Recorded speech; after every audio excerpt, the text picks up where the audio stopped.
movies and games and TV shows, the Cinemaniacs podcast. Welcome back, everybody, to the Cinemaniacs podcast, where we talk movies, games, and TV shows. I am, of course, your host, Maceo, and as always, I am joined with my co-host, Matthew. And let's hop right into it. So before we hop into the news segment, some cool little stuff. Amazing Spider-Man 2 is now on Disney Plus. That means they're only missing 2 live-action Spider-Man movies now, in Far From Home and No Way Home. So once those are on there, they'll have everything. The collection will be complete. Something else is yet another strike. Is that the VFX union have voted to strike against Marvel. So this is something that either is going to happen or could happen. Okay. Again, warranted. You know that the VFX hasn't been as good as it used to be because of working conditions and because of what how what they're told to do in such a short amount of time. Yeah. I heard recently that Marvel apparently has been making their VFX teams work 18 hours every day with very little breaks, which is terrible. It's awful if that's true. But yeah, another union strike in the film industry. Yeah. There's probably going to be a gap coming up where nothing just comes out. There's just going to be nothing. Yeah. And it's going to be weird. Either that or it's just like all going to be really, really bad. The two options is nothing or all bad, yeah. And what's crazy is we could get it could be like in waves. So like the writer's strike could impact first and be like, okay. Yeah. We see a decline in writing. And then the actors kind of strike could impact second and be like, oh. Yeah. Okay. We're seeing a little less quality in the acting. Yeah. And then the third now could hit with the VFX strike and stuff like that. You know, the special effects department and stuff like that. The animators, if you would. Yes. Yeah. Bro, why can't people just like treat animators like right and stuff? It doesn't.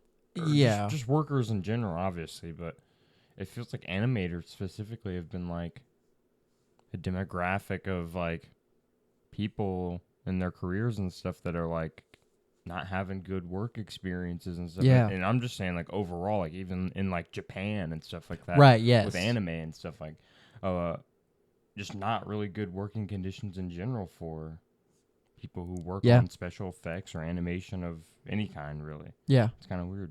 I mean, the animation...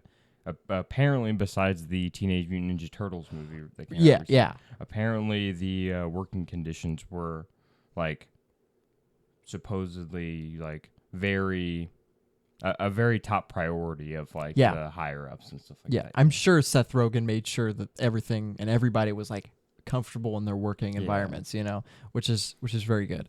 But the animation industry has always been seen as like a second option for the movie industry. You know, it's like, I mean, Best Animated Picture is its own subgenre at the Oscars. Not like Across the Spider-Verse can't be nominated for Best Picture because it's animated. Picture, but it very much deserves to be nominated for Best Picture. Yeah. It's one of the best movies that's come out this year. The only thing is though is like the problem is that you can't dissolve the Best Animated like picture category, I don't think, because you still need, it still feels like there's already not that many categories that like solely, and that's probably the only one that really focuses solely on animation quality, it is, you know? So I don't know, I feel like you can't dissolve that, but there definitely should be more, like they shouldn't not be able to win Best Picture if they win Best Animated Picture, you know?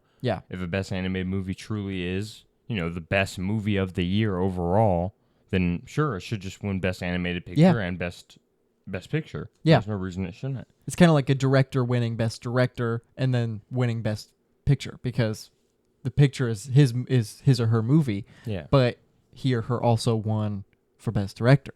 Yeah. So it's kind of a similar thing. I do agree with if like Spider-Verse wins best animated picture, it would also be legible for best picture. Yeah, it should. But so it's just unfortunate. But you remember what Guillermo del Toro said? It is a form of medium. It is not an children's film or children's like genre. Yeah, it's not a genre at all. Actually, it's just a form of storytelling. Yeah. So, yeah. Anyways, but now we can hop right into the news that's come out. Not super huge stuff, but some pretty interesting stuff. A sequel to Talk to Me. That the horror movie that just came out recently, which I have not seen yet. I do really want to see it, but I've not been able to go see it yet. I think, is it A24? Yeah, it is. It's the story behind it is really cool because the directors, Raka Raka from YouTube, I don't know if you know who they are. They're two Australian guys, and they are YouTube icon. They're YouTube like legends. They've been on YouTube since like 2010 or something, and they make they used to make. I don't know if they still make videos. But they make action really brutal action like shorts. Like they made a Superman versus Hulk thing live action where literally just dude dressed up as Superman and beat up a guy in Hulk and threw him around like a house and stuff. Mm-hmm. It's just they're really comedic action videos. Okay. And they made this movie, Talk to Me, and it's being regarded as one of the best horror movies in a while. And it warranted a sequel, I guess. And that's pretty exciting. What a year for movies, man. I know. Holy. Like, I didn't even hear about this movie until the sequel was like really announced and, and being talked about. Yeah, I didn't have any build up to this movie at all. Like I first heard of it on Twitter and people were already talking about a sequel. I was like, whoa.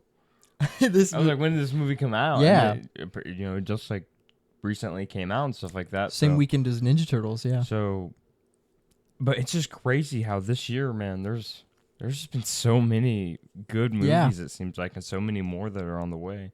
I can't wait to see Talk to Me. It looks really good. Yeah, I know. I really want to go see it in the theater. I've seen some clips and stuff, and it looks pretty good. It does.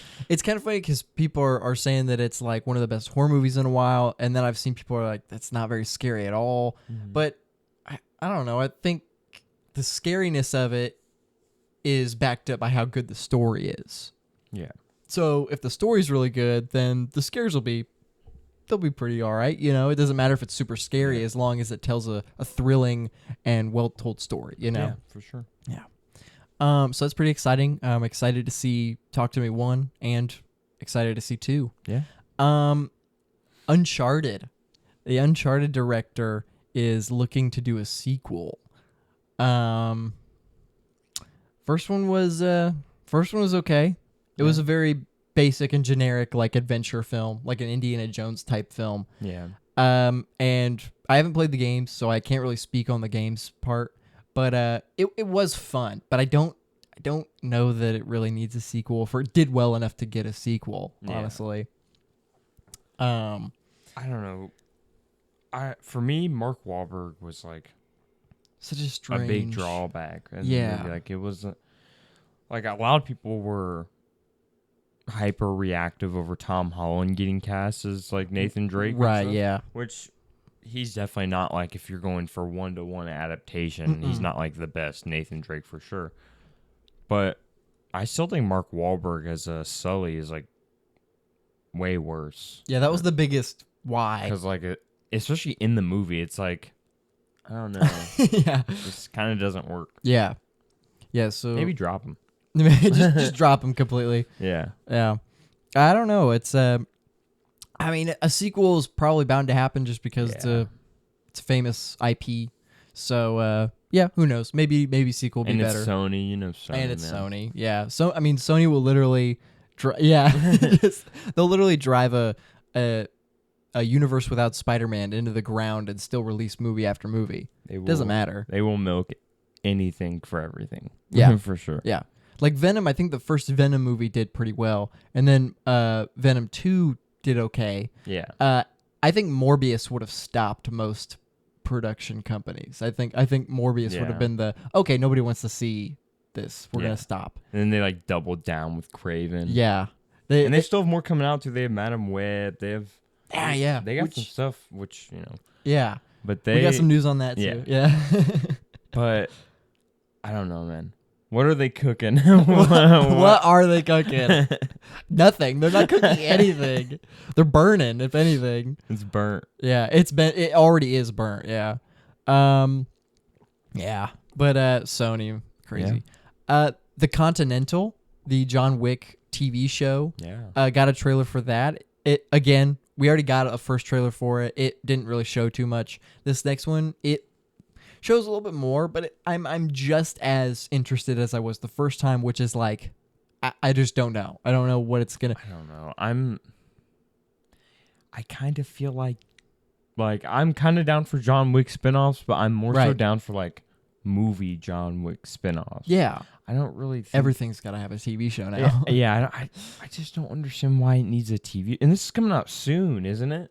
It's supposed to come out next month, I think. It's a 3-part event, so it's actually it's almost a movie. So it's just like 3 long episodes. Yeah. Basically. Okay, that's not that bad actually. But still, just release a movie. But still, I'm more hyped for the ballerina movie. Yeah, which with Ana de Armas and Keanu Reeves is going to be in it because it's set in between 3 and 4, I believe. Is set. And or maybe it's 2 and 3. I don't know. It's either set between 2 and 3 or 3 and 4, but. It's before 4. Yes. For sure. And yeah, it definitely is. Yeah. I'm more excited for that though, just off the premise of it rather than like a TV show or a limited event or whatever. Who's this with, by the way? Is it with HBO? I think it's Paramount. Yeah. Okay. I believe. Oh no, it might be Apple TV. I don't know. I can't remember, but it is a streaming. It's somebody streaming. Yeah. One of those 3 for sure. I doubt it's on Hulu or Disney Plus. It's definitely not Disney. And it's definitely not Netflix. Yeah, so it's one of the other 3. Okay. It looks like fun, but I don't think it doesn't look interesting. It hasn't really done anything that really caught my attention yet. Yeah. And especially the main guy who isn't necessarily like a bad actor. I don't know the actor, but from what I can tell, he doesn't seem like a bad actor. But he's not doing Ian McShane's character. Like, he is Ian McShane's character. Yeah. But he doesn't have an accent. At least not for most of the trailer. He doesn't. He just doesn't feel like that same character. It's just very strange. Yeah. I don't know. We can only judge when it comes out. But yeah, I mean, they got a trailer. It's cool that they're still doing it, I guess. But yeah. This was very interesting, but also is understandable. Is Sonic 3, Sonic the Hedgehog 3 is beginning filming without actors. Okay. Which by itself sounds like how the hell do you do that?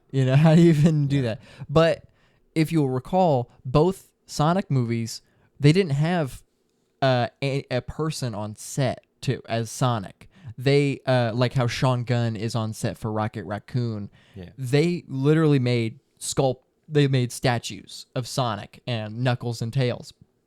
So by this logic, they're either going to be doing that with all the different characters and without a human villain in their scenes or whatever, or we're just kind of saying, screw the humans, we're just going to do all Sonic characters. Yeah. Which I'm down for. The only human I want is Jim Carrey, honestly. I honestly think the movies have kind of been progressively leading that way, kind of, Right. Like the first one was kind of half and half almost of Sonic and like the humans, and then the second one was more like 75-25, maybe even 70-30, something like that. You know? And you could definitely feel that they focused more on the Sonic characters, like introducing Tails and Knuckles, obviously, and stuff like that. And then with 3, you have even more opportunity to introduce more of the Sonic cast and stuff like that. Yeah. Focus on them and build out more of the guys we already have. Yeah. I mean, hey, if you don't have human actors to use and it's kind of the perfect opportunity to be like, well, we can get our movie out there, make a bunch of money. It's the only movie that's in the theater at the time. Yeah. And it's exactly what people wanted from a Sonic movie. So it's kind of a perfect situation. Idea.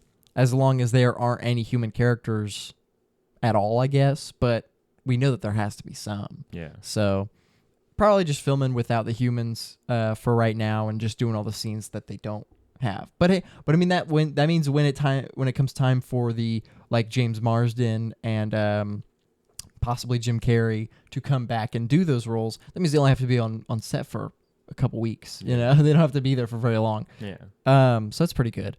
And then what I have last here is we got a new Ahsoka teaser, and it showed off some new dialogue from Anakin, played by Hayden Christensen. Just by itself is so cool. I just love that they're embracing bringing him and Owen McGregor back. Yeah, or not Owen, Ewan McGregor back. And it looks like they've that they're referencing like the Clone Wars and like the prequel like era stuff like that a lot in this show too. Via like Ahsoka, obviously, because she was there and stuff for that. So right,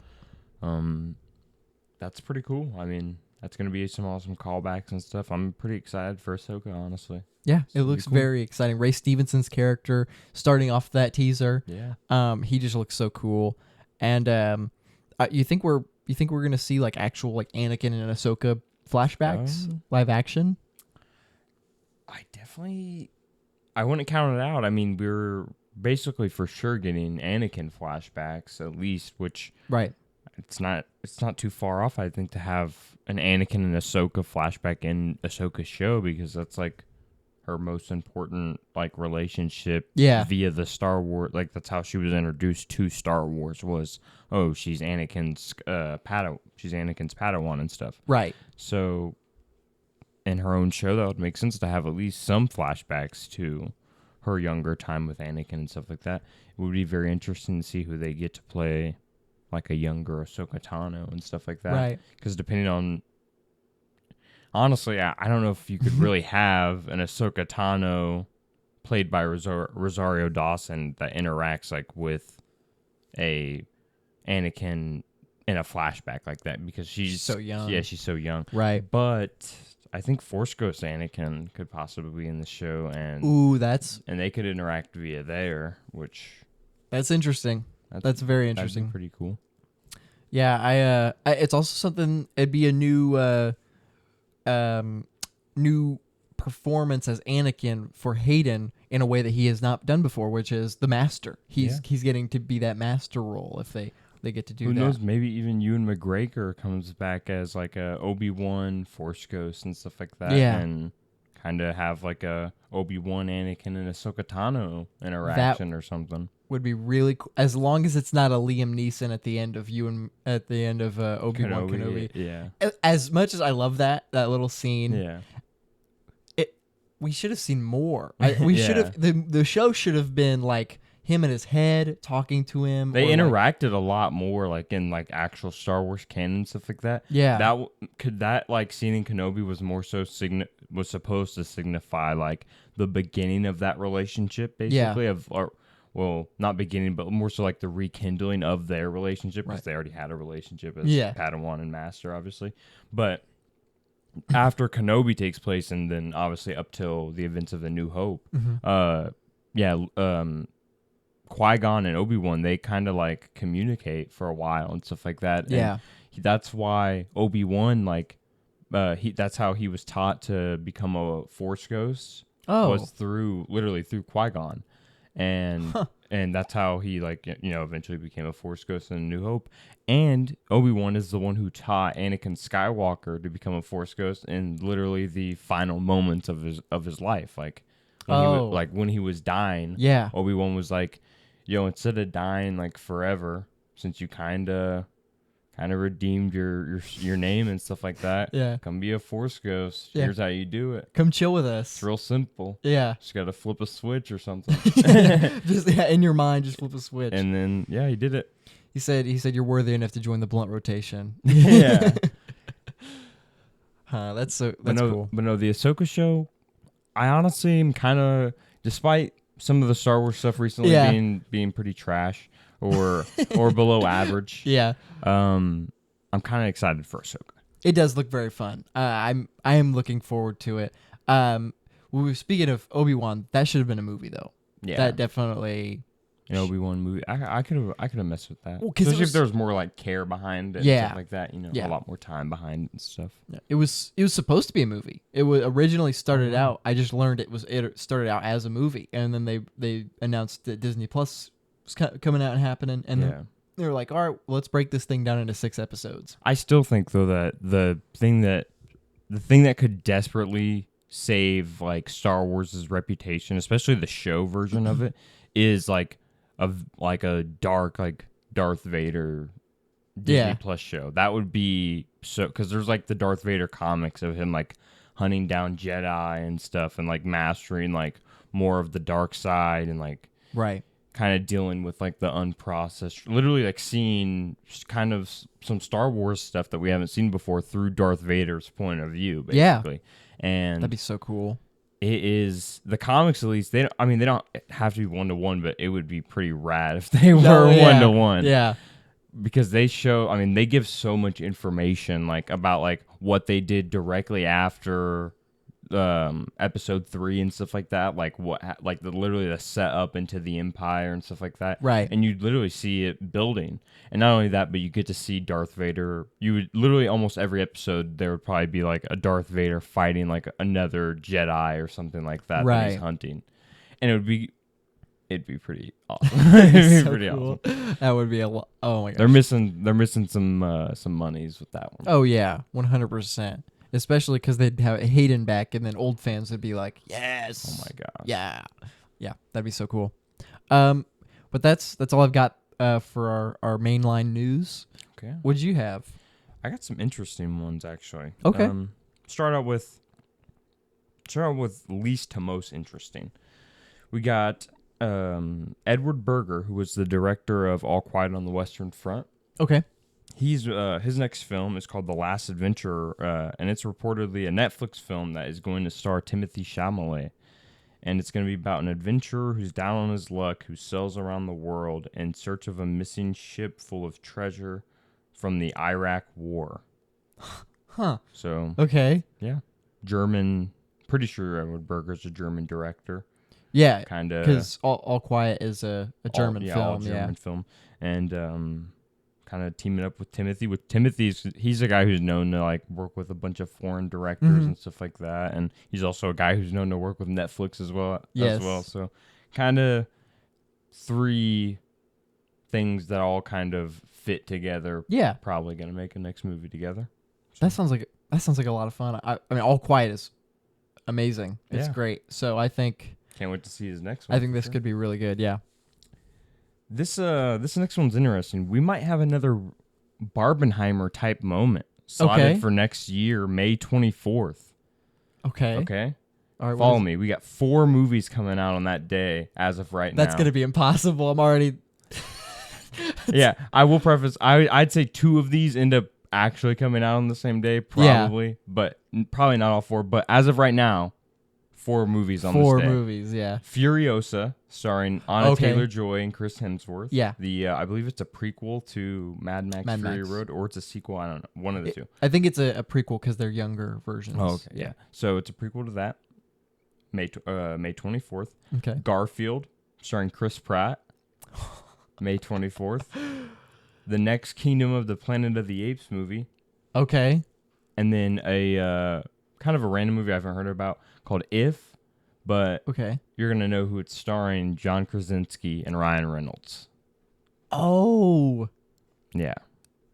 I have heard of this movie, and I think this movie is even like bigger. I think it has a huge cast. Okay.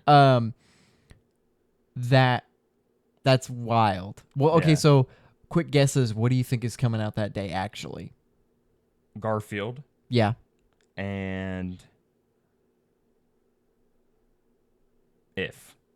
If, because of the cast, probably. That's drawing some people in. Yeah, that's probably a good guess. The 2 bigger movies, Furiosa and Kingdom of the Planet of the Apes, I think probably both get pushed back. Yeah, they probably will, because they as big as both like Mad Max and like Planet of the Apes kind of series. They are big. Yeah. But Garfield starring Chris Pratt is already something that people know about and are already on the train of like, oh, Chris Pratt doing another voice or being another IP character. And I'm sure there will be more like bigger names and stuff too as we get closer to the actual trailers and stuff like that. Yeah. And then If, starring Ryan Reynolds and John Krasinski, it's already selling tickets. Like, you already know that people are going to go see that as soon as it's out. Just from those 2 names, I'm going to be seated. Yeah, exactly. Yeah. But that's the combination name of that would be like If Kingdom of the Planet of the Garfiosa. Bro, imagine having to do a 4 movie watch in the movie theater. That's crazy. Wake up real early in the morning, see like Garfield or something, and then just start going down the list. Yeah, well, I'm guessing bring some coffee to the movie theater. Yes, yeah. Well, Garfield, because it's animated, definitely gonna be the shortest movie. Gonna be like an hour and a half probably.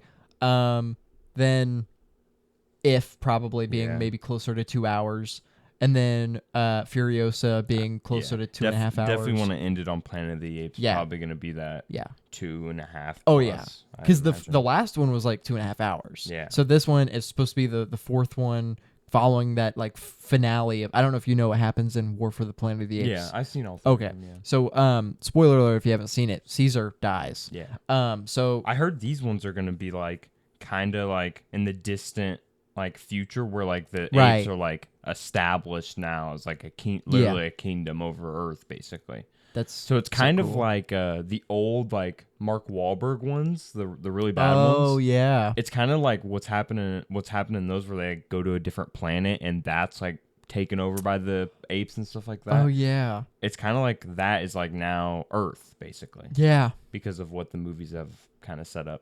So it's going to be the Mark Wahlberg movie on Earth as a 4th film. Yeah, and probably much better than those Mark Wahlberg. Yeah, no, definitely. Bro, those last Planet of the Apes movies, holy man, what a trilogy! Oh yeah, that trilogy is great. I cannot wait to review that. Actually, that's an amazing. It's trilogy. very underrated. That and like, I think I've already stated that I think that the Night at the Museum trilogy is like one of the most probably the most underrated trilogy of all time. But that's another contender, man. That's so good. Yeah. And I believe every single one of those is directed by Matt Reeves.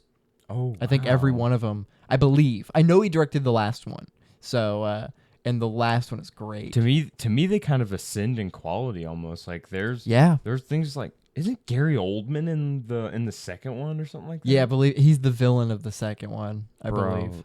And then Jason Clarke, I'm pretty sure, is in the second one too. Mm-hmm. He's a really good actor. Yeah. Woody Harrelson's the villain of the third one. Woody Harrelson's amazing in the third one. Yeah.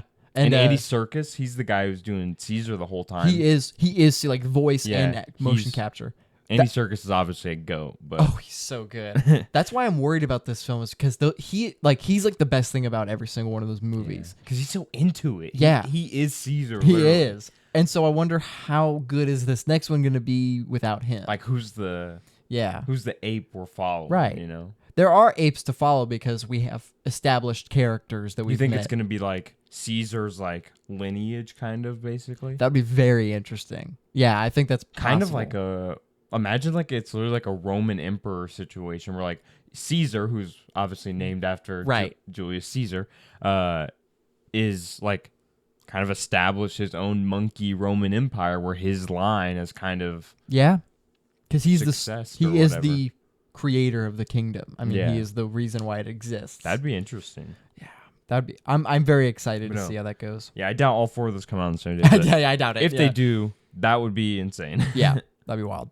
So, last bit of news. Very interesting, but also pretty horrific at the same time. Are you familiar with the movie The Blind Side?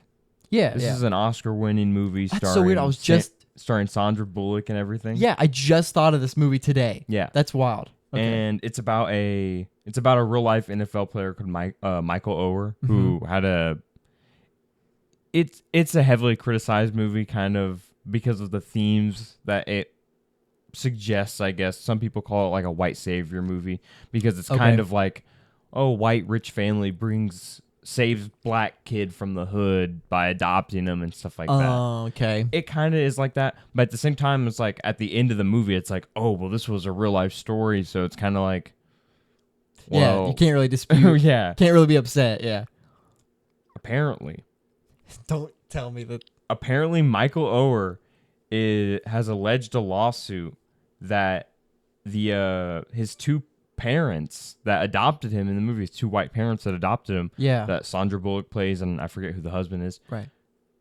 Apparently they never really adopted him, and that he was tricked into a conservatorship where they gave so he gave them control over his money and businesses, kind of like a Britney Spears kind of situation. Yeah. And apparently he's suing them, obviously, because the movie that got made out of him that made $300 million, apparently the two white children of the family got more royalties from the movie than Michael Oher himself. Oh, wow. Yeah, apparently he got nothing, actually nothing in terms of financial gain from the movie that got made about him. And he's also alleging that the whole adoption process and stuff, I guess, was false, and that they were using him for money. Wow, that's awful. Because obviously he was in The Blind Side, he was like a good football player, obviously. Right. Yeah. And that's kind of what they curated, I guess, by sending him to like a better school or whatever. But this is insane. That's terrible. Wow. Well, hopefully he gets everything. Yeah, like that. Hopefully he gets all of it. That's insane, man. Yeah. That's crazy. Wow. Oscar-winning movie, literally. Is it really? Yeah. I don't think it won like Best Picture, but it won. Yeah. It won some Oscar. I know Sandra Bullock, I think, she might have won for. Yeah, she won for that movie. I'm pretty sure. Best Actress. I'm pretty sure she won Best Actress. Yeah. Man, I mean that doesn't. To be fair, a movie can still be good without the story being real or not. Yeah, but it's still kind of. It does affect. It's still just kind of messed up. Yeah. Yeah, the real situation is terrible. Especially where the money went to and stuff. That sucks. That's terrible. Awful. But yeah, that's my. Oh wait, hold up. I also had some Barbenheimer news. Oh, okay. For the Barbenheimer fans out there. Yes, all of us. Barbie has now, obviously, it's made $1 billion and everything. It has, yep. It is apparently on track to rake in $1.4 billion right now. Nice. Which would make it the highest grossing movie of the year. Just kind of barely eking out the Mario's movie. Mm-hmm. And it apparently is on track to become Warner Brothers' most successful movie of all time. Wow. That's awesome. In the history of Warner Brothers. So that's pretty crazy. That's so cool. That's awesome. And then Oppenheimer has officially became the highest grossing R-rated movie of all time. It beat out... It beat out American Sniper and The Wolf of Wall Street. Okay. I thought Deadpool was the most successful R-rated. So it does say biopic, so it might not be... Okay. It might not be including like Deadpool and stuff like that, I guess. Right. But... Because I think Deadpool made about that much or a little more. But I think right now it's at like... It's at 600 something million, I want to say. Almost at 700. Yeah. And it's projected for 900, just under $1 billion right now. Okay. So, and maybe that fluctuates. Maybe it does end up hitting $1 billion. Yeah. But right now it has outgrossed Indiana Jones, The Little Mermaid, big IP movies and stuff like that. Yeah, it's doing pretty good. Both Barbie and Oppenheimer, man. That's so cool. I just watched Film Theory. Yeah. Their video on they just made it like a day ago or something about how like Disney's basically dying, and about like how the numbers prove it, because Oppenheimer and Barbie have made more money than like their last like 10 theatrical releases. Dang. And it's crazy, it's honestly good. Yeah. But because Disney's not putting out anything original, really. They're putting out remakes and IP, like sequels and stuff. They're juicing stuff, yeah. Yeah, literally. and like Elemental is original, but it didn't make much because it's not a new premise. It's literally just a love story, basic love story, not interesting, you know. A lot of people described it as looking like a Pixar movie. You know, like exactly. Which doesn't break the mold or anything like that anymore. Which Pixar used to be this like... always breaking the mold. Yeah. being the mold, literally. Yeah, literally, exactly. And now there's new standards with Ninja Turtles and Spider-Verse and Puss in Boots, stuff like that. And it's truly like Disney. You either gotta start curating your content and start putting stuff into it, or don't and die, basically. Yeah. And it starts with paying the people that work for you. Absolutely. Yeah. That's where it all starts. And the funny thing is, Disney, as we speak, is like they're looking like to use AI to cut costs and stuff like that, to do anything they can to literally cut jobs. Yeah. So they can make, a more cost efficient way to make money and stuff like that. But they're still losing money. The things you're doing are progressively making you lose more money. Right. And the content of the stuff you're making is also not good.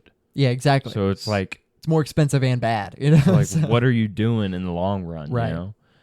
I even saw someone. I don't know how credible this was, but I saw some people project on like, I think it was like the financial bro side of Twitter, kind of, but also some kind of like film people and stuff like that.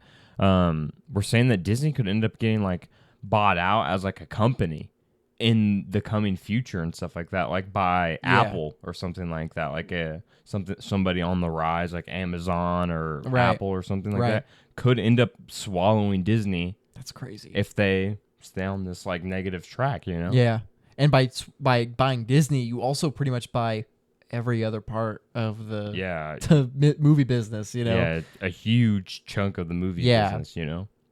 And so somebody like Apple, who's trying to make their name, like in the film industry, just with Apple Plus and stuff like that. You buy Disney, it's like, okay, you have like everything to the film industry now. You have all access to everything, a bunch of IPs and an established way to make money, basically. Right. Just don't mess it up. Yeah. You also own stock in like ESPN and Hulu.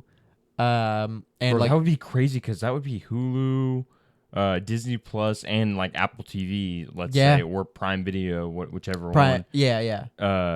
Literally just engulfing Disney Plus and Hulu. That's so crazy. Which means if it's Amazon, The Boys and Invincible can be on Disney Plus, which that would be insane. That's a wild thought to think. That'd be insane. That's so crazy. Well, I guess we can hop into some comic book news now. Comic book movie news. Let's get it. A lot more. I'm glad we waited to film today. For everyone out there, we're filming on a day that we don't usually film on. Because a piece of news came out today that I'm really excited for, and we'll get to that, but I'm really excited for this. To start us off, though, the Marvel's director Nia DaCosta has said that the biggest difference from the other MCU movies about the Marvels is that it's really wacky and silly, really breaking boundaries there. I saw someone reply to this on a tweet saying, yeah, because Thor: Love and Thunder was really dark and gritty. Yeah, it's... Yep. No, obviously this wasn't the best choice of wording. No way. But really different. I get the point, though. I think the from what I've seen from the trailer, it looks like they are leaning into like a lot of like the campiness of it and stuff like that. I think maybe going the camp route would have been a better choice of words. Right. Wacky, silly. She definitely did not word it right. But it doesn't seem like it's taking itself seriously, or too seriously. Yeah. It does take itself seriously when it needs to, unlike where arguably Thor did not take itself seriously at all. Yeah. I have a little bit of disagreement about that, because it does take itself seriously in the final moments of Jane and stuff like that. Yeah. But for the most part, it doesn't. Yeah. And this, I think, will probably take itself seriously when it needs to, and be really goofy for most of the other times. Yeah. And which is, I think, is fine, and it's a lot. It is going to be a lot of fun, probably. Yeah. But you probably shouldn't announce to the world that your MCU film, which is known to be wacky and goofy, is going to be different from everything else by being wacky and goofy. Yeah. So it's not a great thing. And it says the The Marvel's director Nia DaCosta is aiming to combat superhero fatigue with the film's tone, which is no, you're not. You're not combating. You're not combating the film's or the superhero fatigue with the film's tone. You're adding to it. That is the tone. Yeah, that is the tone that people are complaining about superhero fatigue. Is the jokes every 10 seconds. He's right behind me, isn't he? That's so funny because it's only said once. It's not even one movie. like superhero movies in general, it's not really said like that much at all. Even like recent ones that have more MCU humor, I guess. Yeah. Still, that line isn't like it's not like a prevalent thing, but it's still like applicable, I guess, to the style of humor, I guess, that people are criticizing. It is funny because every time I see someone criticize Marvel humor, they use lines that are never said. There's like a video that pops on my timeline every 10 days or something like that. It's like female characters in MCU movies, and it's this girl pretending to be like Black Widow, basically, and she's like, I'll handle this, boys. You always have to pick up after you guys. Which is like, so that is technically a line said by Black Widow in Age of Ultron, but it's in the moment of like, it's funny because she's the only female character of the team. Yeah. It's playing into like the stereotypical, oh, boys make a mess, you know? Yeah. And Captain America drops his shield. And she's literally picking it up. She's literally picking it up. Yeah. So it's not like her just being like, I'm the woman character, gotta pick up after the boys mess. This is a kitchen reference. Yeah. Like what? It is funny. Obviously, I'm not like upset about these jokes. Yeah. Because it is the type of humor that it is. Yeah. But the MCU's humor to me is more so them being like playing off of the actor and the actors that are in the movie rather than the director coming up with these cheesy lines. Yeah. Because you can tell that a lot of the jokes made in like Ant-Man and Thor are very much Chris Hemsworth and Paul Rudd off the cuff, being like, this is our comedy. This is what we're going to say now. Yeah. But I do. It's just so weird whenever I see that. It's like, they don't ever say this though. You can tell some people haven't just watched the movies though. And they just kind of play off of that. For sure. Definitely not helping your case here though, on the Marvels, but nonetheless, I still am interested in what it's going to be like. Yeah, I can't say I'm excited, but I am interested. Yeah. Yeah. Anyways, moving on from that, Echo is not in the 2023 slate of movies that Disney has shown off. Okay. So it means that they're either not confident enough that it's going to be dropping this year, or they just aren't confident in it at all. Yeah. I'm not excited for Echo. I'm excited to see Daredevil and Kingpin, but I'm not excited for Echo. However, the show could be great. It could be wonderful, but that doesn't mean that I'm excited for it leading up to it. It definitely doesn't excite me the fact that they were like, yeah, we're going to drop it all at once. So. Yeah. I don't know about that. Yeah. Dropping all at once just doesn't feel right at all. Yeah. Feels like you're like, oh, let's get this out real quick and exactly. not talk about it anything. Which is like the issue with the MCU right now is let's get this out and not talk about it afterwards. Like, no, let's build on it. Let's have like 10 plus episode shows. Right. Why are you so scared of 10 plus episodes? I don't know. I don't get it. I don't know, man. It's also just an issue with the shows in general is like, we've talked about this before, but it's just the shows to me are superhero fatigue. Like I'm superhero fatigued from the shows specifically rather than the movies. Yeah. Because the movies, I mean, they are spread out throughout the year. I'm doing other things, throughout the year. Yeah. But with the shows, it feels like there's a new thing to look forward to every week, and it becomes a little much, I think. And not to say like all the shows are bad. I think even when Loki's out, I'll be enjoying it. Yeah. But I could still feel this feeling while watching a great show like Loki is like there's just so much coming out and in at the same time. Yeah.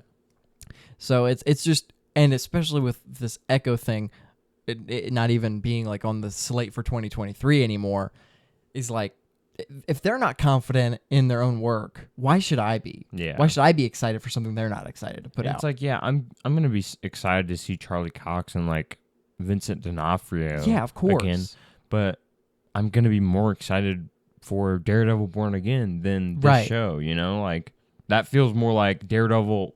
Like, are the best parts of the Echo show really going to be Daredevil and Kingpin? Yeah, which they probably will be. Like, yeah, they probably will, and that means that it's basically just going to be a prelude to Daredevil Born Again. Yeah, which overall is the most like genuinely is the most exciting Disney Plus show.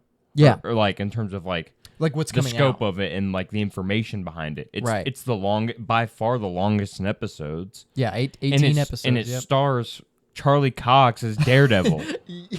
That's the lead role, like that's the draw. Right. So, and I think this could have worked so much more as a special presentation. Yeah. As a prelude to Daredevil. I don't know. I hope it's insanely good. I really do. It's amazing. I'm not even gonna lie. I think that Echo is like kind of a decent character from what I've heard about and stuff like that. Like I don't think it's like she's not that bad of a character. It feels like she is a interesting kind of like deaf representation of superhero and stuff like that, which is cool, and a Native American representation superhero, which that's awesome. I just hope it's good. Yeah, exactly. That's the only really hope here is that it's really good. Yeah, I agree. It's all. I mean, that's all you can really hope for. And it kind of feels like Marvel or Disney doesn't think it's good. Yeah, and that doesn't make me think it's good. You know. So yeah. Anyways, well, so this is really interesting. Apparently, there's a rumor that Taylor Swift might appear as Dazzler in Deadpool 3. Yeah. Now, unlike all these other people on the internet that are like, no, keep the movies or the music stars out of the movies and Taylor Swift out of Marvel. Dazzler literally is like a... Dazzler, yeah, first of all, Dazzler is a pop star. Her character is literally a famous pop star in the Marvel Universe. Yeah. But also, why do you give a fuck about Dazzler being played by Taylor Swift? If anything, it's a perfect cast. Yeah, it's a perfect role, yeah. And she's not like an amazing actress, but she's not like gonna be the worst thing for Dazzler. And I don't think Dazzler needs to be an Oscar-winning performance anyways. Who are these people that are like, oh no, you can't sing and act? Bro, Jamie Foxx, bro. Like, what are we talking about? Exactly. Like, Jamie Foxx is known for his music just as much as he is his other stuff, his movies and stuff. Like, why can't I sing and act? Right. Like, it doesn't make any sense. Especially Dazzler, who's probably going to be like singing in some scenes, I imagine. And you know what? Get a singer. Right. It's not a bad idea. And this pushes a thought and a rumor that I myself have created, which it's not really a rumor, but like an idea that I want for Deadpool 3, which is I want a musical sequence with Ryan Reynolds and Hugh Jackman. Now that Spirited with Ryan Reynolds has come out and we've seen Greatest Showman with Hugh Jackman, I need a musical performance in this movie from both of them. Yeah, I need it, and the fact that she is in this kind of makes me think that they're gonna do it. Yeah, and you know what's funny? I'm pretty sure Blake Lively and Taylor Swift are friends and stuff like that. Yeah. So maybe even more backing for Blake Lively being as Lady Deadpool, and which would be so good. Well, Taylor Swift and Ryan Reynolds are actually real life friends. Yeah. They've been friends for a few years now, at least. Yeah. And her and Blake, I believe, have known each other even longer. Yeah. So it is very, very like this is bringing super your possible. friend on board. It doesn't make sense why this wouldn't work or be possible. Yeah. You know why? At the end of the day, I'm not a Taylor Swift fan of her music, but I don't care about Dazzler enough to be like, no, don't bring Taylor Swift into the MCU as Dazzler. Yeah. It's the same thing with Harry Styles as Star Fox. Yeah. I don't care about Star Fox to be like, no, not Harry Styles. Yeah. He's a decent actor for the most part, and as a character that I don't care about, who looks just like him, cool. Keep doing it. Bro, Harry Styles genuinely is not a bad actor. He just has to be in the right films. Yeah. Like in Dunkirk, he's a good actor. Great in Dunkirk. And Don't Worry, Darling, he's not a good actor. yeah. But you know, there's obviously a difference there, but he can be a decent actor overall, you know what I mean? Yeah. And Taylor Swift, I seen her in Amsterdam. She gets hit by a car. Yeah, for all of 2 minutes, and she gets ran over by a car. Yeah, pretty hilarious. I don't see why she couldn't be Dazzler, a literal pop star. Doesn't make any sense not to. I don't know. Yeah. So I am very interested in that. I honestly hope it happens, just because it's another mutant character we've never seen on screen. Yeah. Because I don't count Dark Phoenix. Yeah. Who she is in that movie, but she has like a small cameo. I don't count that. And she'd be in the MCU, and she'd have a familiar face planner, a very that would draw on an audience. You know, who cares? Yeah. Who gives a damn? You know, I don't care. Not me. But some other casting news that I found even more interesting was that Taron Egerton could possibly play a Wolverine variant in Deadpool 3. I'm down for that. I mean, I think he should just be MCU Wolverine. Yeah. I'd say honestly, if he's playing a Wolverine variant in Deadpool 3, I'd say it's probably less likely that he's going to be the main MCU Wolverine. I feel like it'd be more likely that he's just like a John Krasinski as Reed Richards kind of thing. Like, here's a popular kind of fan casting. Yes. You know, maybe it works, maybe it doesn't. It probably would work. It probably would, yeah. And it'd be cool to see. Yeah. For sure. Also, if he shows up and he's just as good as Wolverine as we think he would be, that means they have to bring back him and John Krasinski because we were right twice. and they just come on. He could definitely do it though, for sure. Yeah, he could do it.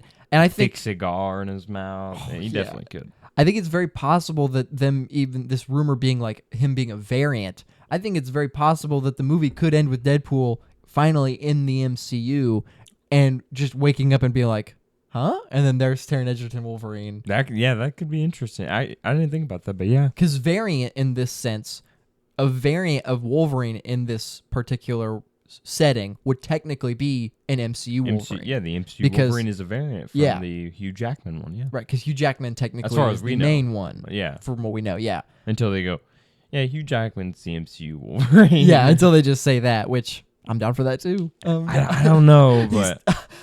at the same time, I'm down, but I just don't know. Yeah. I don't know. Yeah, it is that feeling of like, yes, but maybe not. Yeah. Because if I'm being honest, as cool as it would be to see Hugh as like the main MCU Wolverine, I think what we're getting from him in Deadpool 3 and possibly Secret Wars, which we'll talk about. Yeah. I think having a new face to be finally be a new Wolverine in this main MCU is what we need, because we're getting what we wanted from Hugh. We're getting him in the MCU, and we're getting him with the Avengers. We're getting that, but I don't think he needs to be the main one with like this new X-Men team and stuff. I think we need new actors to see in this new world. That's kind of how I feel too, and I also kind of hope for a younger X-Men team as well. I do too. I just kind of like that. Even Wolverine, who is not an older or a younger character, I think should be played by someone like Taron Egerton, who is a fairly young actor, who has a younger face,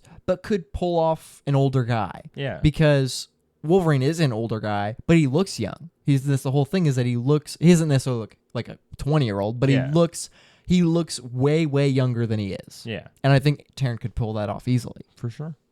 And speaking of Wolverine, Hugh Jackman, according to My Time to Shine Hello, Hugh Jackman is set to return for Avengers Secret Wars.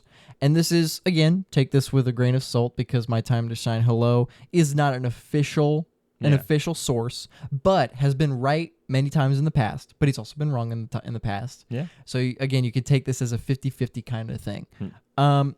So according to My Time to Shine Hello, Hugh Jackman is set to return as Wolverine in Avengers Secret Wars. Jackman will reportedly have a major role in the film, as the sequel will focus primarily on heroes beyond Earth 199999. Wolverine's next appearance will be alongside Ryan Reynolds in Deadpool 3. This was the most interesting thing to me. The fact that Secret Wars could primarily focus on every other character outside the MCU. Yeah. It makes him having a major role make more sense, because I think if they were like, he's going to have a major role in Secret Wars and it's about the MCU characters, it doesn't make a whole lot of sense, because the MCU, he's not in the MCU. He's the Fox Wolverine. But saying that the movie will focus on everybody outside the MCU makes a lot more sense.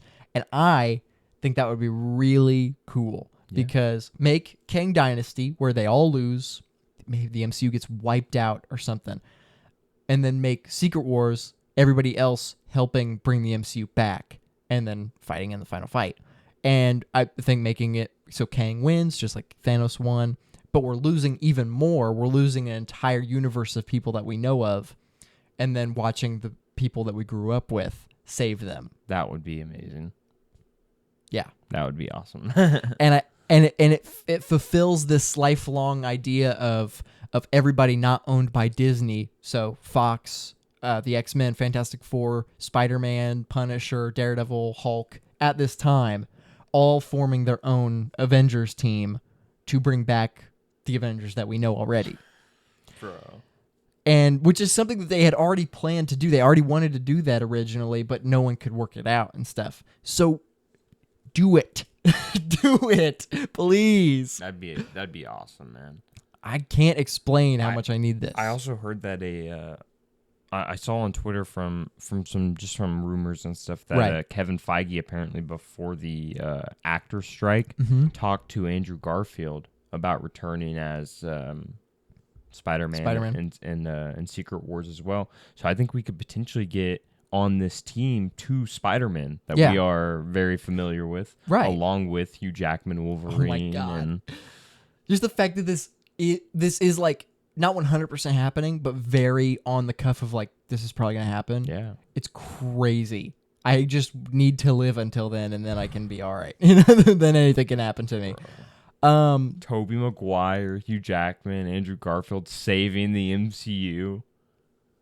That sounds amazing. Oh, yeah, I need it. Kevin Feige talking to Hugh Jackman, or not Hugh Jackman, Andrew Garfield, that adds more because he definitely, if he talked to Andrew Garfield, he definitely talked to Tobey at the same time, probably, or separately, and it backs up something else, which is I saw today that Kevin Feige had talks before the strike with Hugh Jackman about coming back as Wolverine. So, considering we saw two different things about 2 different people, I don't know. That's just very, very and then coincidental. Toby's like almost definitely probably coming back. I mean, he had to talk to Andrew, so he might as well talk to Tobey at the same time. Yeah. But that was all my news this week. Very exciting. Okay. Very exciting stuff. I got some cool stuff. I got Sydney Sweeney says that she would love to be. She's obviously playing Julia Carpenter, aka Spider-Woman in Madam Web. Yeah. And she said that she would like to be the Spider-Woman of the MCU. So I mean, sure, bring her on over. I mean, really don't mind as long as she's save her from the Sonyverse. Yeah, basically. Yeah. And then DC related news: Suicide Squad director, the original Suicide Squad director, David Ayer, says that James Gunn is on board with releasing the Ayer cut at some point. Dude, wasn't the first Suicide Squad the Ayer cut? Apparently not. I guess don't remember there being anything like, oh, that wasn't my version of the movie. That doesn't. I feel like that was the Ayer cut. Maybe he's just saying. Saying there wasn't, and maybe there's a better version out there somewhere. I don't know. And then, last but not least, Blue Beetle will apparently include references to Zack Snyder's Man of Steel movie. Okay. So, interesting. So I don't know how that works. Not fully disconnecting itself from the DCEU, but also being a segue into the DCU. It's so crazy how like we thought like, oh, James Gunn is going to do the DCU. Oh, Blue Beetle is technically not part of the DCEU, and yet. Even though the DCEU is over, it is still having like timeline problems. Yeah. Conflicting timeline issues, multiverse issues. Yeah. Don't understand. And I also wanted to say that Aaron Taylor Johnson also said recently in an interview about Kraven and stuff that he said earlier on in his career he didn't really care about the big franchise movies as much. And he said, which people kind of call him a hypocrite at first about that because he's like now doing Kraven the Hunter and stuff like that. Which is the worst franchise you could do. But he's saying that he kind of meant that as like he's kind of meaning that as in like there's like two options into when you enter like big franchises like this. You can like either do it like half-assed and you can kind of just like, oh, I'm just here for a paycheck, or you can like actually like absorb yourself into the character and stuff like that. Right. And apparently that's what he did with Craven and stuff like that. Is just kind of absorb himself. Was like read comics and stuff like that of Craven and kind of like get more familiar, I guess, with the character and stuff like that compared to like Quicksilver, for example. Right. And he said that it's like been a better experience, I guess, overall with the character. Just kind of hope that they kind of connect more with the character's roots and stuff on the film. Yeah. You know, as opposed to just like the lead actor. Right. Really. It's I mean, as long as he has a good time doing it and doesn't feel like afterwards, I never want to do this again, we can still get him back as Quicksilver or Kraven in the MCU, you know? Yeah. But this film was not it to do it with. You know, it was not like, let's bring in Aaron Taylor Johnson for for a Marvel film again and have him do our Sony Kraven movie, you know? Yeah. So, yeah, I love Aaron Taylor Johnson. He's great. I just watched Bullet Train again. Yeah. He's fantastic. So, I mean, as many times as I can see him in a theater or in a movie, it's fine with me, you know? Yeah. Well, was that all your news this week? Yeah, that's all my news. All right, then we can hop into our games segment. Now, did you go ahead and grab all these stuff? Yeah. Nice. Then we can hop right into it. So, the game this week is one we've done before and haven't done it in a minute, was guessing actors' highest grossing films, which is, simply put, it's literally just calling out an actor and then trying to guess what the film is. Yep. So let's go ahead and start here. If you want, you can go ahead and read me off a name. Okay. How about Nicole Kidman? That's a very interesting one. I'm going to go ahead and say the AMC opening. Definitely her highest grossing film at this point. Probably, yeah. Nicole Kidman, I'm not even sure that I know any huge movie she's done besides like The Northman, and she's like hardly in that. Okay, I'll just say The Northman, even though it probably didn't make that much. It's Aquaman. Is her. She's in Aquaman? Yeah, apparently she I didn't even know this either. Apparently she plays Arthur Curry's mom, I think. What? Yeah. That was Nicole Kidman? Yeah.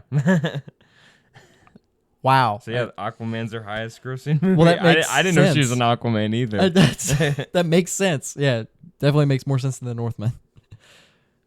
Okay, so all right. How about Florence Pugh? Florence Pugh. What is Florence Pugh's highest grossing movie? Dang. I do not know. I'm just gonna go safe answer, Black Widow. No, I think Midsommar made more than Black Widow, I believe. Dang. It is Oppenheimer. Oh, of course it's Oppenheimer. Yeah. Crap. My mind wasn't really on new movies. Like that. Yeah. Of course it's Oppenheimer. Oppenheimer currently is at $649 million. That makes sense. Yes. Nice. Okay, I got a good one for you. Danny McBride. That is a very good one. Okay.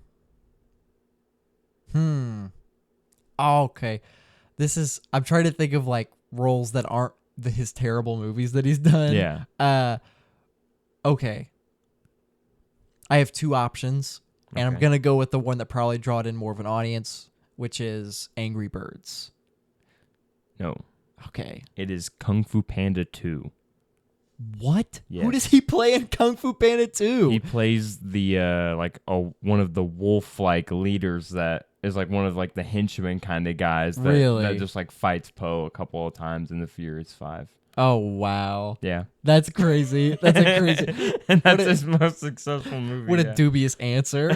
That's crazy.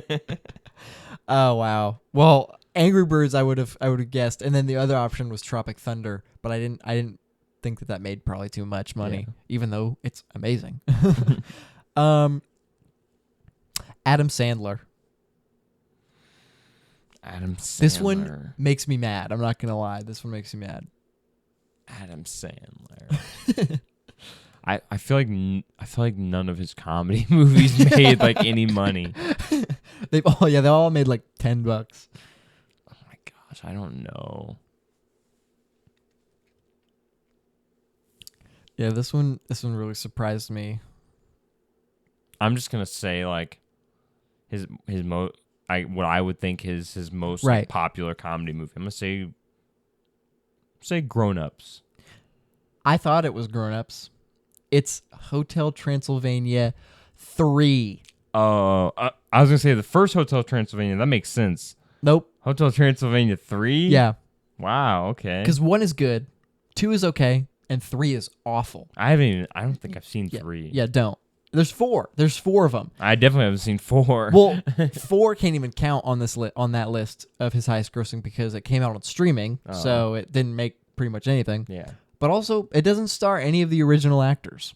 It's all like unknowns that play the characters. All of Adam Sandler's friends aren't in the movie. Yeah. So he can't even count on that. But it's that's I don't know why it's the third one. The first or the second make more sense to me. Yeah. I don't know. That was a good one. Okay. Mr. Robert De Niro. Oh, Joker. No, actually. No. What is it?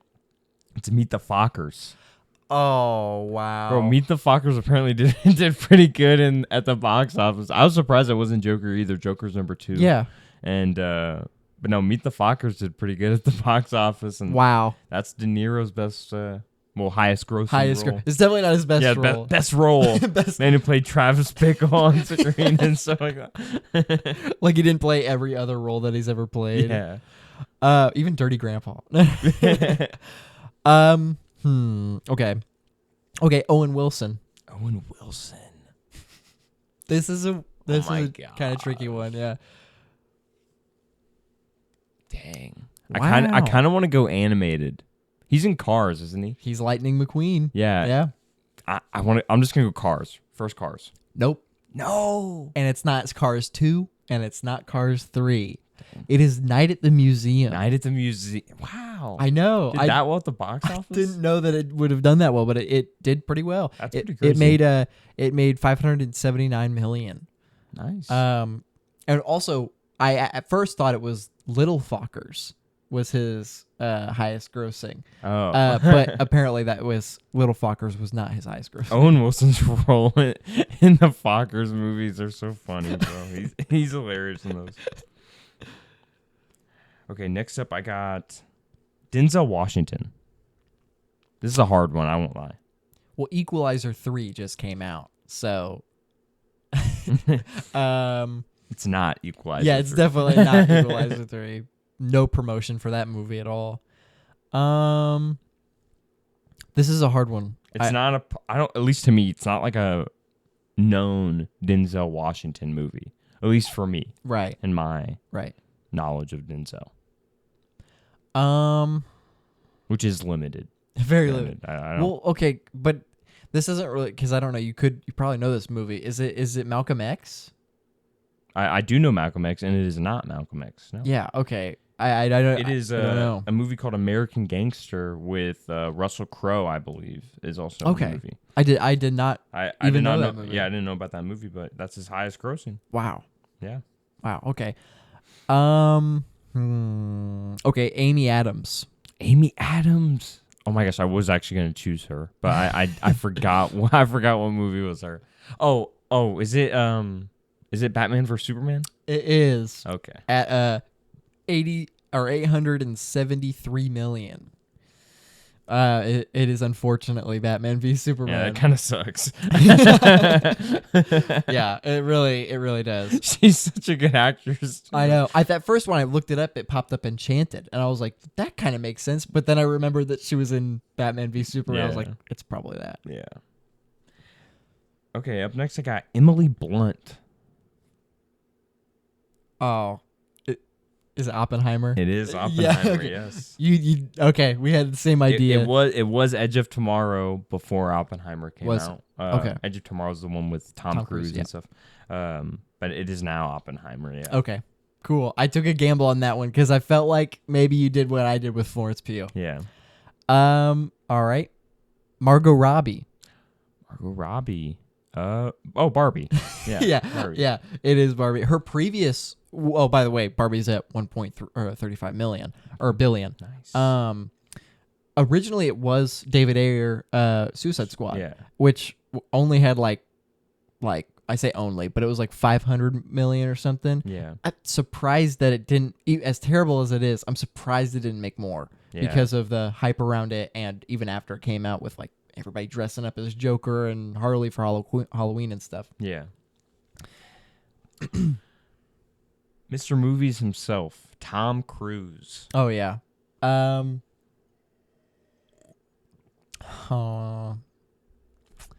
Well, it's probably not the most recent Mission Impossible. Yeah. But it's got to be a Mission Impossible. It can't not be. Okay, Mission Impossible Fallout. That's what I'm going with. That is wrong. Oh. It is Top Gun Maverick. Oh, duh. Yeah. Top Gun Maverick did like stupid good in the box office last year. Yeah, it made like $1 billion, right? It made. I think so. billion. Yeah. It was like a big $1 billion deal and stuff like that. Yeah. Yeah. It was like movies are back. Yeah. American propaganda, the movie. Yeah. Kind Basically. of. Yeah. Okay. All right. Oscar Isaac.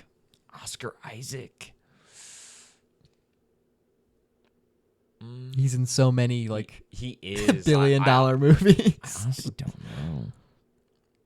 It's kind of a Zoe Saldana situation almost, except hers is more obvious. I'm just gonna go. I'm just gonna go with Across the Spider-Verse. No, it's Force Awakens. Oh my gosh! Of course, it's Force Awakens. I forgot about Force Awakens making like $2 trillion. Force Awakens made $2.64 billion. Oh my god, that's so much money. And it's not even number 3, I think, on the $1 billion list on like the highest grossing movies. I think it's number 5. Oh my gosh. Yeah. Wow. Yeah. Next up, Timothy Chalamet. Okay. I already have that. I actually have him. So, is it Dune? Yeah, it is done. It's done. Is it a random guess? Is it Dune at $691.6 million? How'd you know that? I just know that movie's so good, dude? So well. What? Oh yeah. You read my brain. Okay. Okay, so I'll skip that one. Okay. And Brad Pitt. Probably unexpected, I'd say. Deadpool 2. It is not. Oh, because you said it's unexpected, and that was like my go-to. World War Z. What? Is Brad Pitt's highest grossing film. Oh, I'm sorry, Brad. Literally, you've done so many amazing movies, and it's that. I tried to watch World War Z one time, like keyword try. Years back. I think I fell asleep. I'm pretty sure. Yeah, it's not good at all. Okay, let's see here. All right, this is my last one. Okay. Seth Rogen. Dude, bruh. Dude, bro. Fucking. Bruh. Seth Rogen, dude. Is it animated? It is not, and I expected it to be animated, but it is not. Then I'm screwed.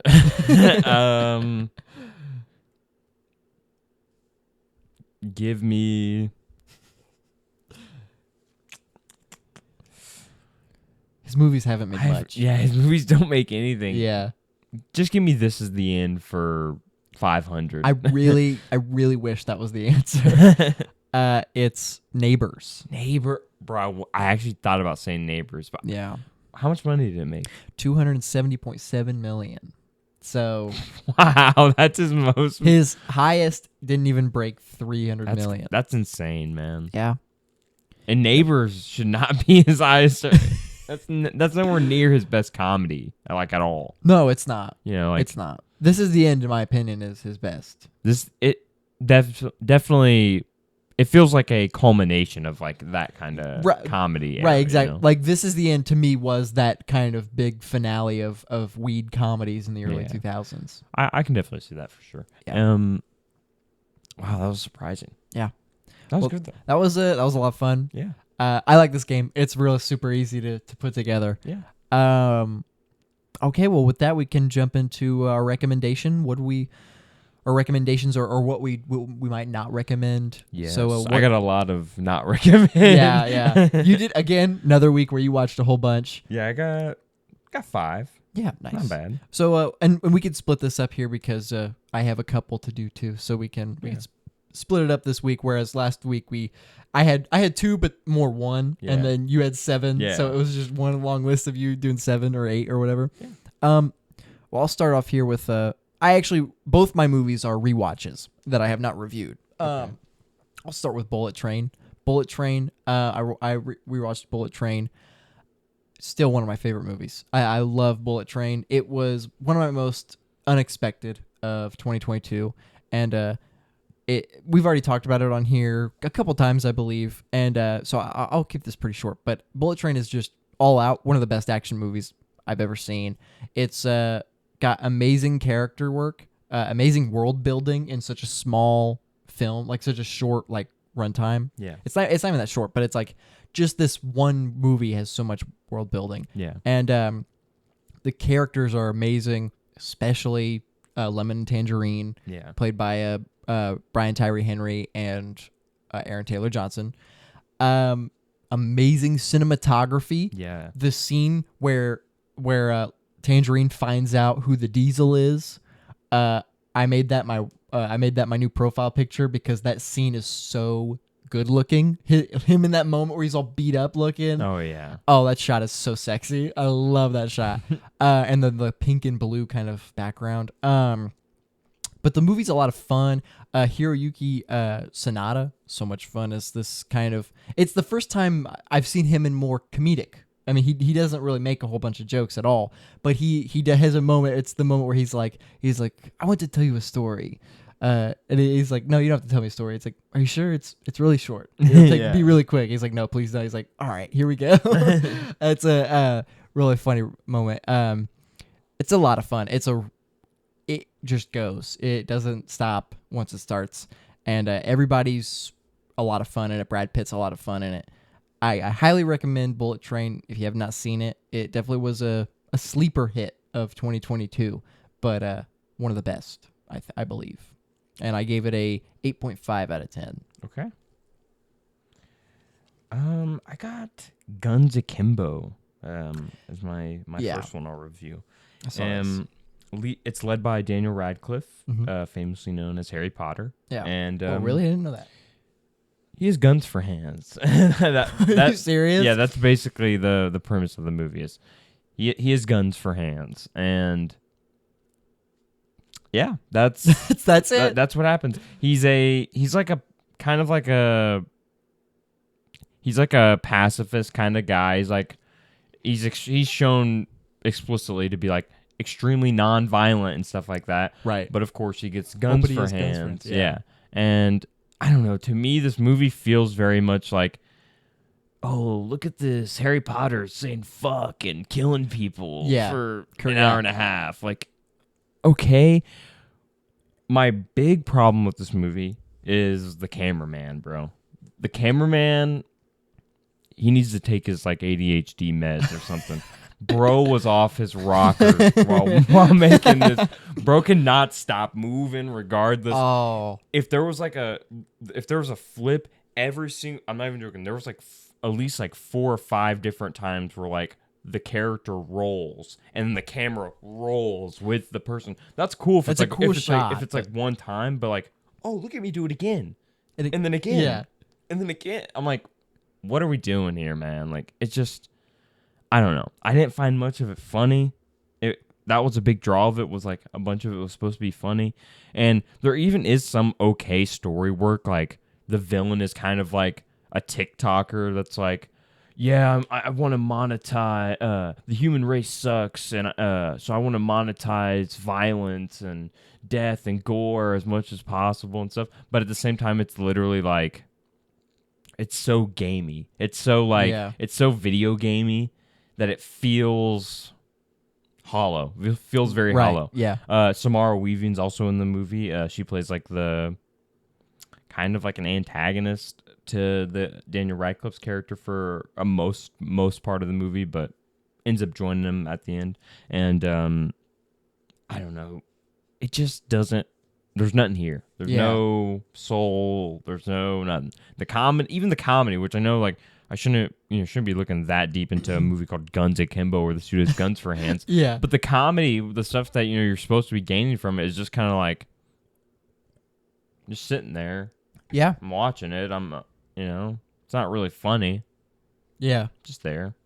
I don't know. A comedy's supposed to make you laugh, so it's like it already failed in one. It didn't resonate with me at all.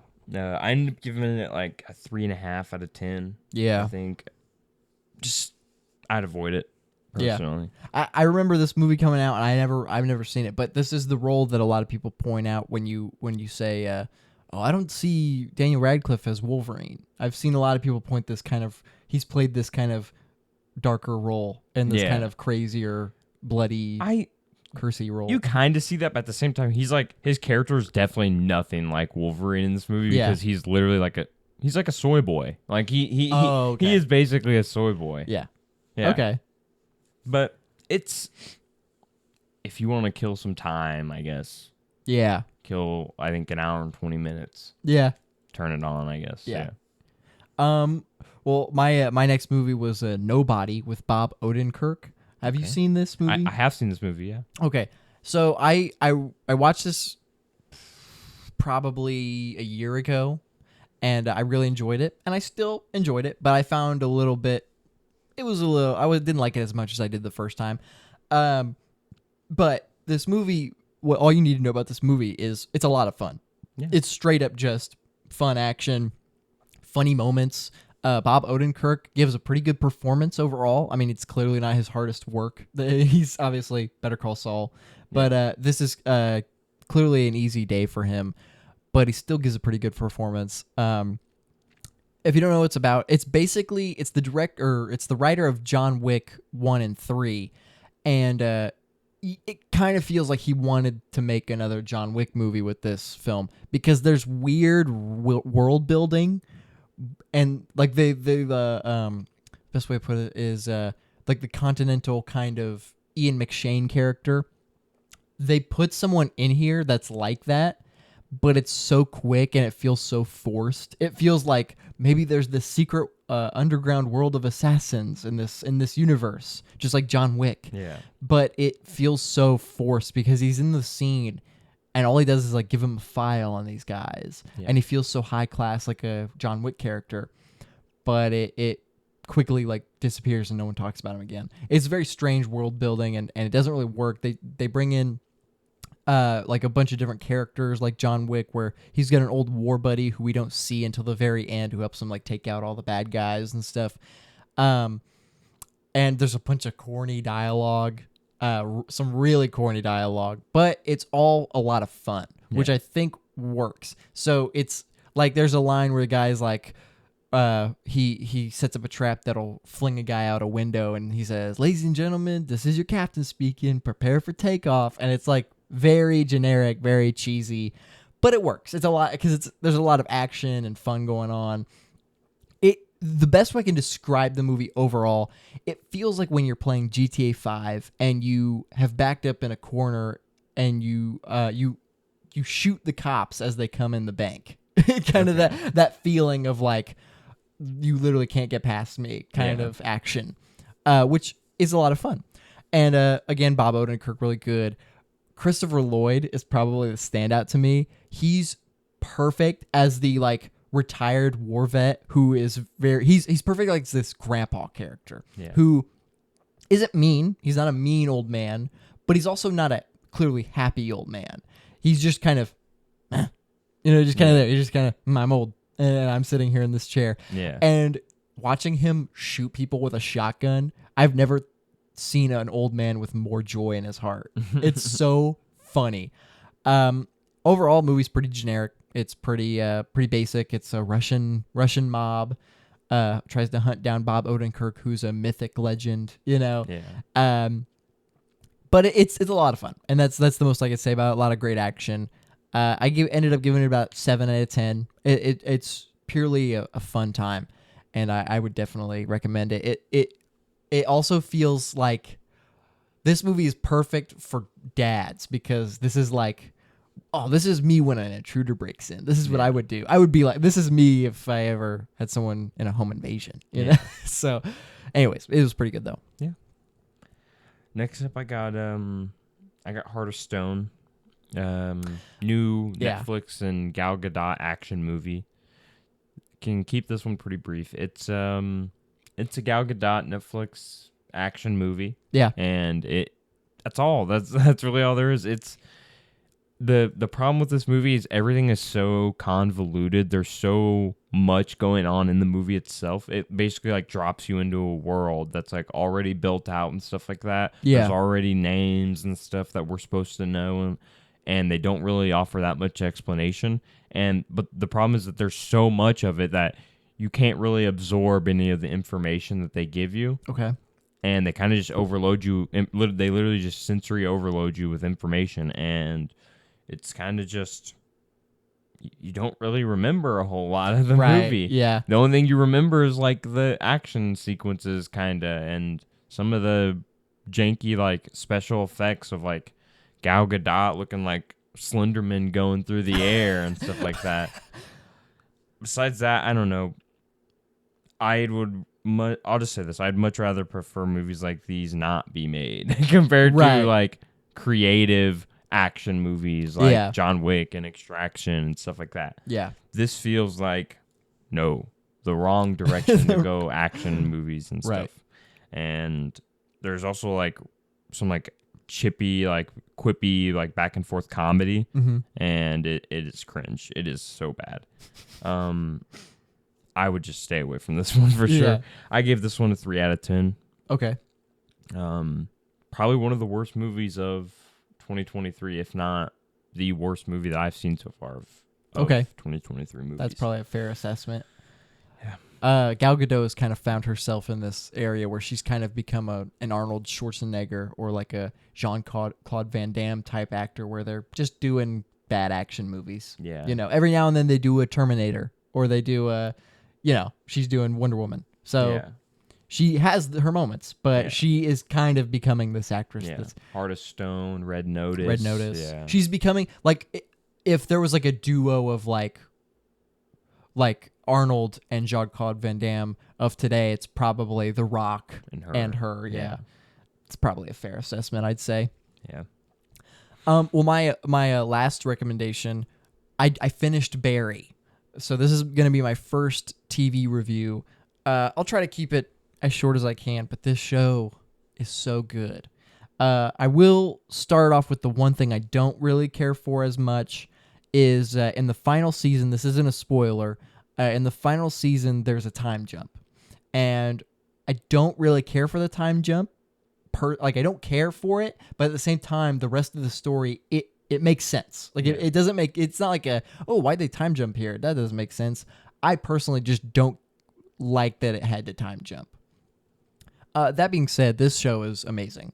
It's a deep dive character study on a assassin who doesn't want to be an assassin anymore. He wants to be an actor, and it's full of hilarious moments with also some of the most dramatic moments. Bill Hader is a trooper. He is the creator of the show. He is a director on the show. He's a writer on the show, and he is the main star. And everything is just as good. Like visually, you can tell he's an incredible actor. His acting is just as good as every other bit of the show.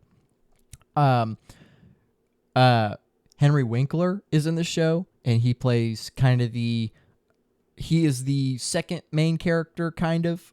He's kind of the antagonist, but he's the good person, basically. Yeah. And he plays his acting teacher, and their journey through all the 4 seasons are incredible. Where the show takes both these characters it's pretty crazy.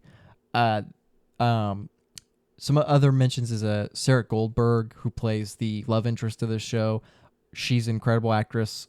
I've never seen her in anything else. She does an amazing job in this. Let's see. It's shot very well. The cinematography is great. It's shot like it feels like a movie almost. It's just so good watching this back and forth kind of. We watch Barry, the main character Barry, go from each season from like falling back into this assassin world while trying to get into this acting world, and vice versa. It's a really cool exchange of like character flaw and improvement. And the only other thing I have to say about the show is there's a character named NoHo Hank, who is played by Anthony Carrigan, who's going to be in DC or the DCU's first Superman movie, Superman Legacy. Is going to be I think it was Metamorpho. He might be the best character in the show. He is hilarious, and his dramatic performance almost outshines Bill Hader. Almost. Bill Hader's doing so much in the show that it's kind of hard to outshine him. Yeah. So when it comes to Anthony Carrigan's character, he is the fact that he even does as good of a job he does is incredible, and it follows his story along with another story. Without giving too much away, his story is about the mob. So Barry's character gets involved with the Chechen mob and the Guatemalan mob a whole lot in the show. It's like hey, we need you, come be our killer, you know? Yeah. And it's kind of funny because it's probably the most human part of the show.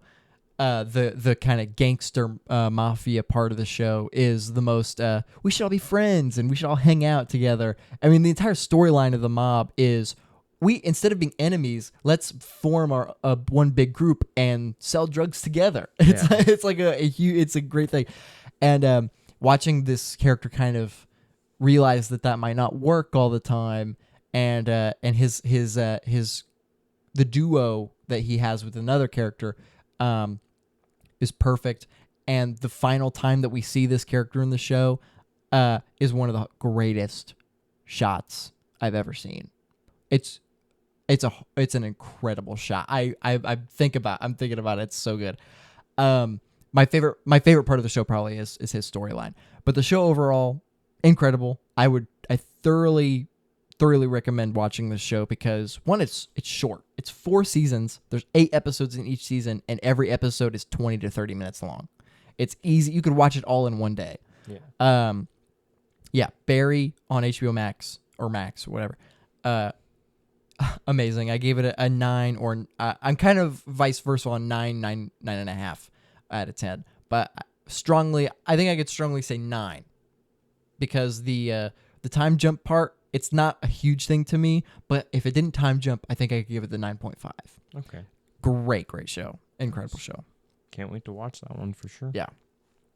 Okay, so I got 2 ones that are I can definitely keep kind of brief, just kind of how they are. Yeah. Dirty Grandpa. Okay, I did it. Yeah. This is a very vulgar comedy movie with Zac Efron and Robert De Niro.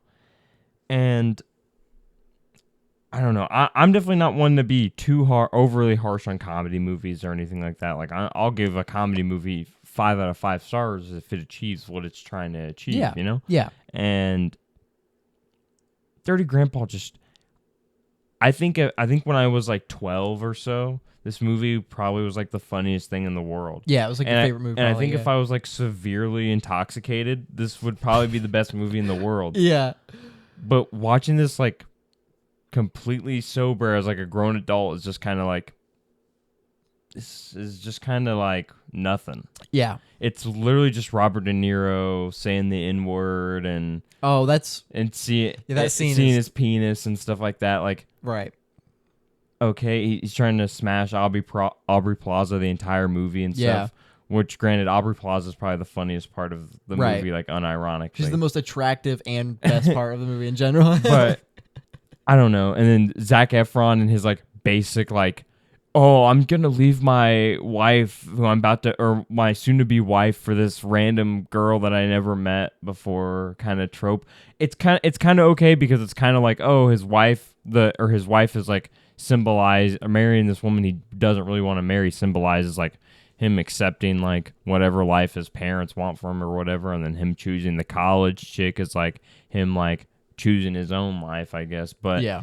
it's still like I've seen it a million times before better. Yeah. You know? And it's obviously not like needed in the story at all. It's kind of just thrown in there for like, oh, here's some extra just character moment for Zac Efron, who granted no one's here for Zac Efron. Yeah, I'm not watching like Zac Efron. Like there's moments when Zac Efron has his shirt off and shirtless scenes, and it's like yeah, no one, I mean, it's cool, but like this isn't Baywatch. No one's watching this to see your six-pack hard abs. You know, we're watching for De Niro or for Aubrey Plaza, for these other stars. I mean, Zac Efron's funny, but like not funny. He's not hysterical. Yeah. Yeah. And that's kind of how I feel about this movie. It's got some chuckle moments, but it's definitely not funny. Yeah. And I ended up giving it a 1.5 out of 5, and probably give it like 3 out of 10 stars. Yeah. It's truly a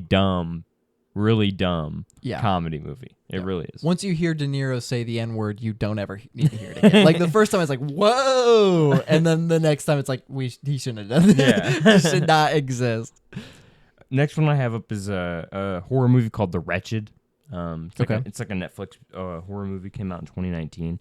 Just it's a simple horror movie. It's hard to really describe the movie itself, but it's like there's this like kind of evil spirit that kind of like makes people forget about their loved ones and stuff like that. Like it takes like their like body and stuff like that, and and in turn it makes people forget about who that person was or whatever. And so it kind of makes like the spirit like grow and like who it starts like taking out from memory and stuff like that. It's a cool concept, not really scary. Yeah. And there's like even like a scary like practical like effects kind of monster even too that they kind of set up that's also not really scary. Yeah. It's kind of cool looking, but it's not really scary. Yeah. I don't know. I gave this movie 4 out of 10 because I didn't find it scary, and it's literally a pure horror movie. It's like supposed to be scary. There's really no other storylines going on or anything, and it's just not. It has a cool ending. The ending's kind of mysterious and it's not like, oh, everyone lived and the spirit got vanquished. Kind of, it's kind of cool, and that's what's mainly given it the 4 stars out of 10, I'd say. But I'm not the biggest fan of that one. Yeah. And then my last movie I have is Things Heard and Seen, which is a Amanda Seyfried led movie, and also has Natalia Dyer in it, who plays in Stranger Things. She's Nancy. Nancy. Yeah. And she's in this movie for all of like 10 seconds. What? Yeah, she's barely in the movie. And Rhea Seehorn's also in this movie, who's in Better Call Saul. Okay. Yeah, she plays Kim Wexler. Very, very awesome actress. Also in the movie for like 5 minutes. Yeah. So it's mostly Amanda Seyfried, and it's like a half supernatural kind of. It's like a supernatural movie, but also like a domestic like abuse and like kind of like gaslighting abuse kind of situation where like a woman's being gaslit into like saying that she's crazy, that like stuff's going on around the house and stuff like that. Right. That leads to her like finding out that like the woman haunting the house or whatever was like also abused like by her husband and stuff like that. She basically ends up relating with like the past like female ghost or whatever through like their mutual abuse from their husbands, and that's kind of the path the movie goes down. Yeah. The problem is that it is supposed to be kind of scary, and none of it is. There is really no scary moments.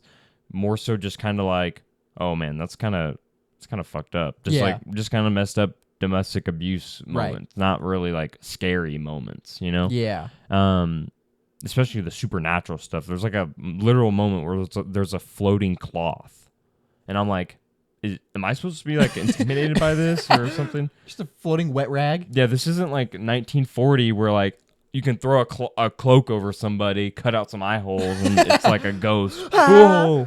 Yeah. Nah, so it's not really that scary. But I don't know.